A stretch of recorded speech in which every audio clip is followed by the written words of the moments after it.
I think the first and most important is confidence. There is no substitute for confidence. You can have a book with the recipe on it and still miss. Like, how is that possible that somebody comes out with a book that says 7 steps to be successful and it worked for them, and then you go through these 7 steps and it just seems to not be working? Well, probably you didn't believe in yourself the whole time. Mhm. Just having the recipe is not enough. So I think the first thing, as far as circumstance things to beat your circumstance, is you got to have confidence in yourself, and confidence and faith. And faith is literally Mm. believing in what you don't see. And so here's proof for that for me. In order for something to be scientifically correct, there has to be both proof and evidence. Mhm. In order for somebody to be deemed guilty or innocent in the court of law, there needs to be both proof and evidence.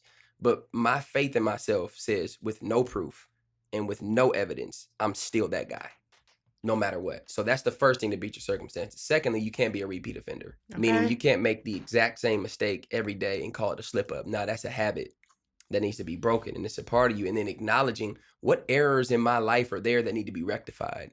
Because at the same time, for other people who are calling out, you can still win with a weakness. Like, people feel like, well, as soon as I drop this habit, everything, you can still win with whatever habits you have as long as you acknowledge them. Mhm. So that would be the second thing. And then the third thing I would suggest in terms of beating your circumstances would be to do something today that your future self would thank you for.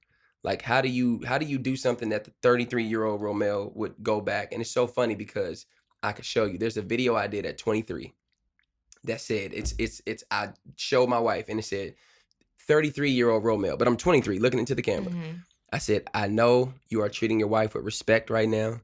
I know Mhm. you're raising your children wonderfully. You are an actor. You are talented. You are gifted. And that was at 23. Now at 33, I got married. I have 3 children. I'm working for the Lakers. I'm working for USC.